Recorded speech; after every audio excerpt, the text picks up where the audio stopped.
Welcome to the deep dive. We take a whole stack of sources, boil them down, and give you the core knowledge you need.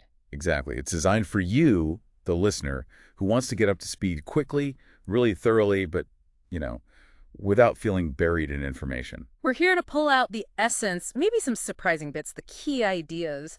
And today, well, we're tackling a big one. A really big one. We're diving into the Bible. That's right. And we're kind of framing it using this description someone wrote, calling it a living, breathing saga, a cosmic battlefield, which is quite a way to put it. It really is. I mean, think about it. 66 different books. Wow. Over 40 authors spanning, what, 1,500 years? Yeah, it's huge. So our mission here is to navigate that vastness, find the main story threads, the key themes, and just try to understand why this collection has had such lasting power. And what's amazing right off the bat is that huge time frame, all those different voices, yet it's presented as one single story. That alone is pretty remarkable, just holding it all together. Okay, so let's jump right in. The beginning, Genesis. It starts with this picture of, well, nothingness, right? A void. And then, bang, God speaks. Let there be light. And bam, things start happening. Over 6 days, you get the skies, the oceans, land, plants, animals, culminating in this perfect garden, Eden. Then you've got Adam and Eve there living in total harmony with God, with nature. It's like perfection. An ideal state, unspoiled. But that perfect picture doesn't last long, does it? No, enter the serpent. Uh-huh. Whispers about some forbidden fruit.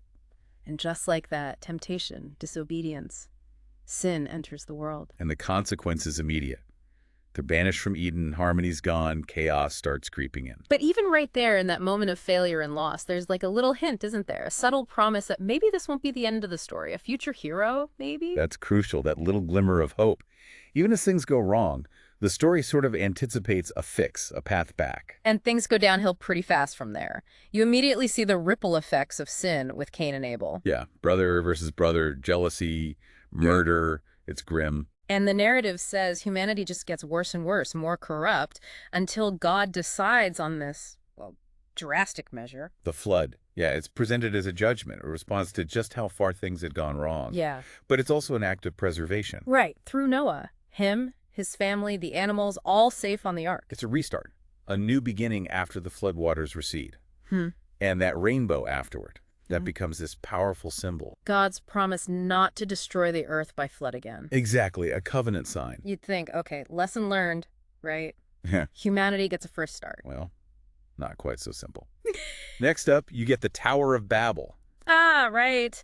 Everyone speaks the same language, and they decide, out of pride, let's build a tower that reaches heaven. Yeah, trying to make a name for themselves, basically challenging God, and the result. God confuses their languages, scatters them across the earth. Nations are formed. It feels like this recurring pattern, you know? Human ambition versus God's plan. It really is. This tension between God's design and humanity's tendency to, well, go its own way, often with pretty messy results. That tension drives so much of the story. So the narrative focus shifts. We meet Abraham. A key figure, a nomad. And God gives him this incredible, life-changing call. Leave everything, go where I tell you, and I will make you into a great nation. And not just that, but all peoples on earth will be blessed through you. talk about a high-stakes promise. And his faith gets seriously tested along the way. Oh, absolutely. Waiting decades for his promised son, Isaac. And then, the most famous test, being asked to sacrifice that very son, unimaginable. These moments really define Abraham. His obedience, even when it seems impossible or contradictory, establishes that foundational covenant relationship. He becomes the father of the faithful. Then comes his grandson, Jacob. He's a bit more complicated, isn't he? Definitely. A bit of a trickster, a schemer early on. But he has this amazing, strange encounter one night. He wrestles with a mysterious figure who turns out to be God, or an angel of God.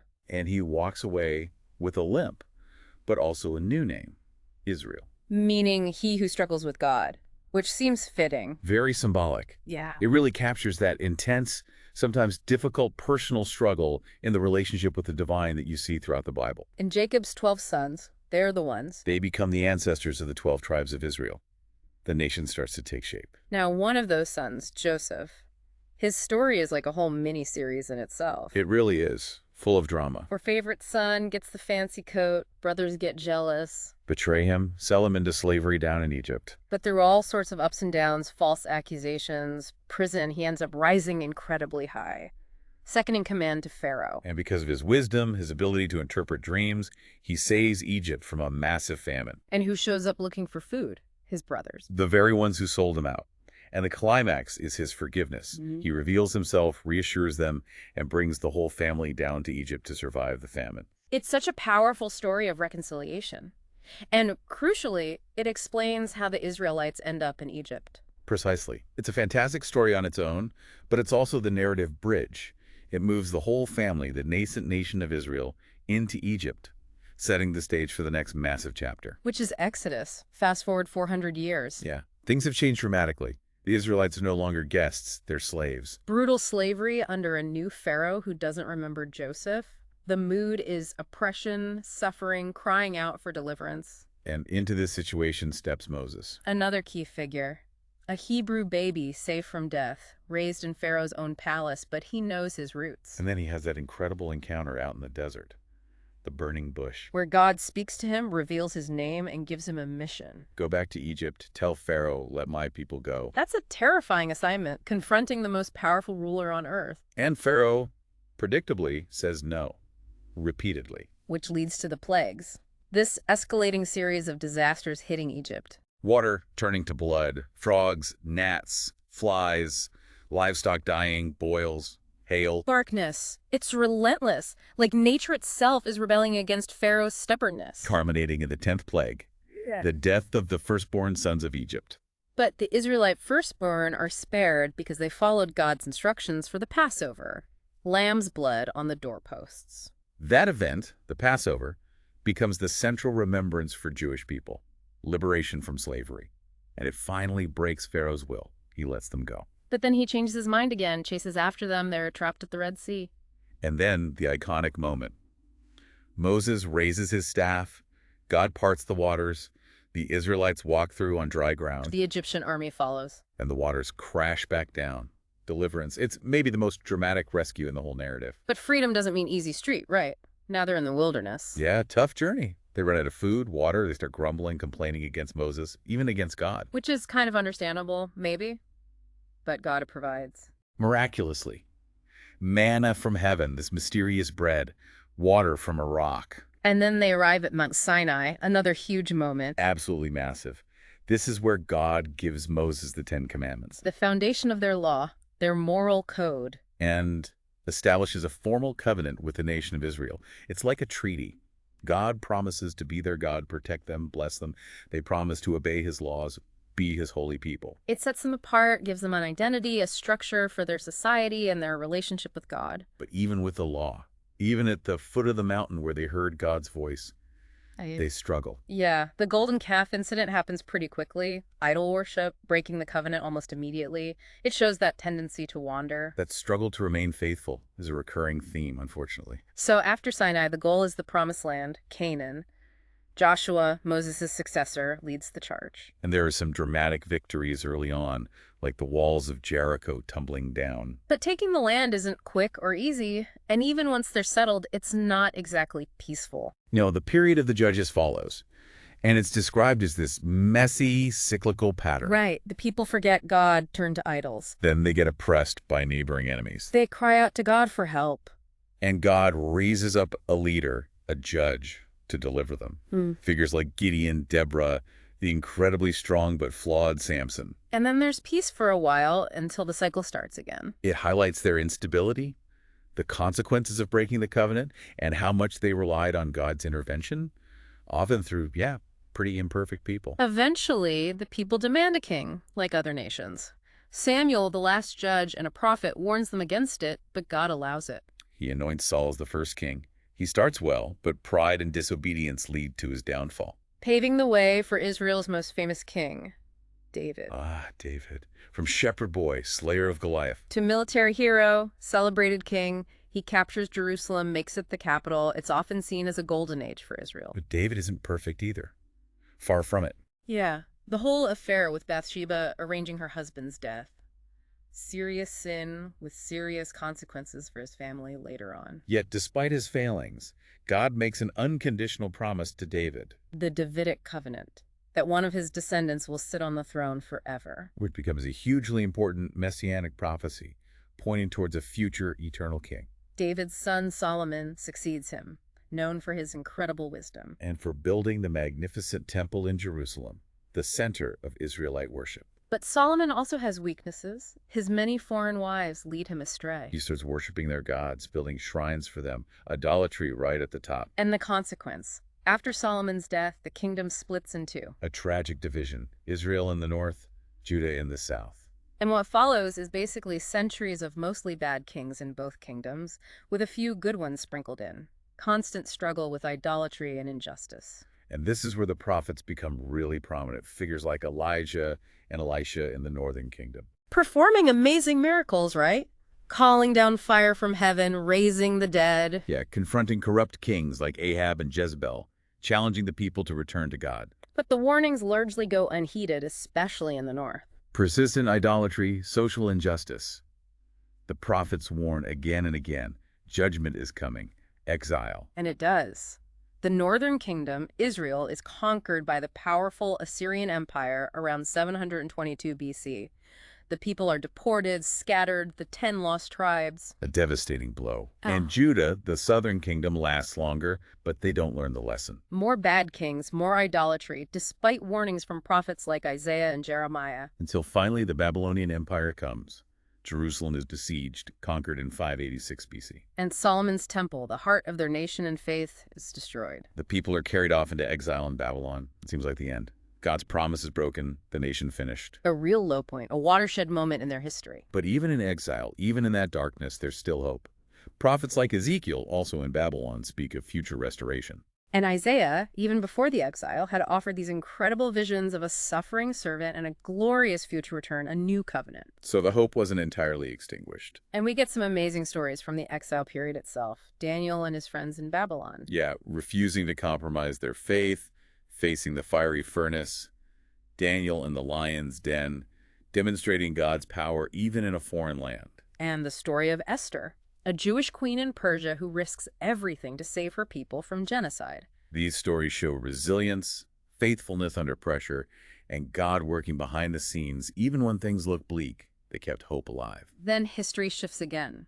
The Persian Empire conquers Babylon. And remarkably, the Persian king, Cyrus, issues a decree around 538 BC. Allowing the Jewish exiles to return to Jerusalem and rebuild the temple. After 70 years, just as Jeremiah had prophesied. It's an incredible moment of restoration. Not everyone goes back, but a remnant does. Leaders like Ezra, a scribe focused on teaching God's law, and Nehemiah, the governor who oversees rebuilding Jerusalem's walls, lead the effort. And they face opposition, setbacks, discouragement, but they persevere. The temple is rebuilt, the city walls are restored. The community begins to reform itself around the law. The Old Testament narrative kind of winds down here, concluding with the prophet Malachi, who speaks about purification, warns against complacency, but also looks forward, predicting a messenger who will prepare the way for the Lord and the coming of the Son of Righteousness. And then silence. About 400 years where there's no recorded prophetic word from God. It sets the stage, creates this sense of anticipation, waiting for God to act again, to fulfill those final prophecies. Exactly, a period of waiting. And then the New Testament bursts onto the scene. 4 accounts of one life. The Gospels, Matthew, Mark, Luke, and John. Telling the story of Jesus. It starts with his birth in Bethlehem. Angels announcing it to shepherds, a miraculous star guiding wise men from the east. But there's danger right away, too. King Herod feels threatened, orders the killing of baby boys in Bethlehem. Jesus' family has to flee to Egypt. He survives, grows up in Nazareth, and then around age 30, he begins his public ministry. And it's electrifying. He teaches like no one they've ever heard before, with authority. He performs incredible miracles, healing the sick, casting out demons, calming storms, walking on water. Even raising people from the dead, demonstrating power over nature, sickness, evil, and death itself. And his teaching methods, often using parables, these simple stories with deep meanings. Like the prodigal son, showing God's incredible forgiveness. Or the Good Samaritan, redefining what it means to be a neighbor, revealing the nature of God's kingdom. He attracts huge crowds, but also controversy. especially from the religious leaders. They challenge his authority, question his claims, get offended because he hangs out with sinners and tax collectors, the outcasts. He seems to deliberately break down their social and religious barriers. And he starts talking more and more openly about his own identity, his relationship with God the Father, and his impending death. Yeah, he predicts he'll suffer, be rejected, killed, but then rise again on the third day. This wasn't, an unexpected tragedy that derailed his mission. He presents it as the very purpose he came for. A sacrifice. The tension just keeps building. It leads to that final week in Jerusalem, the Last Supper with his disciples. Where he institutes communion, speaks of a new covenant in his blood. His agonizing prayer in the Garden of Gethsemane, knowing what's coming. And then the betrayal by Judas, one of his own inner circle. He's arrested, subjected to these rushed, unjust trials before the Jewish council and the Roman governor, Pontius Pilate. Falsely accused, mocked, beaten. And then crucified, hung on a cross between two criminals. The ultimate humiliation and suffering. It looks like total defeat. The end of the movement. It certainly seemed that way to his followers. Darkness, despair. But it's not the end, as he predicted. Absolutely not. 3 days later, the tomb is empty. The resurrection. He appears alive again, first to the women, then to his disciples, then to many others over 40 days. This is the absolute climax of the story. Victory over sin, victory over death itself. It validates everything Jesus claimed. It's the foundation of the Christian faith. Without the resurrection, none of the rest of it holds together in the same way. He gives his followers the Great Commission, go make disciples of all nations. And then he ascends into heaven, promising to return one day. Leaving them with the promise of the Holy Spirit to empower them. Which leads us to the next book, the Acts of the Apostles, the birth of the church. Right, at Pentecost. The Holy Spirit dramatically descends on the believers in Jerusalem. They start speaking in other languages, proclaiming the message of Jesus with boldness. Thousands believe in one day.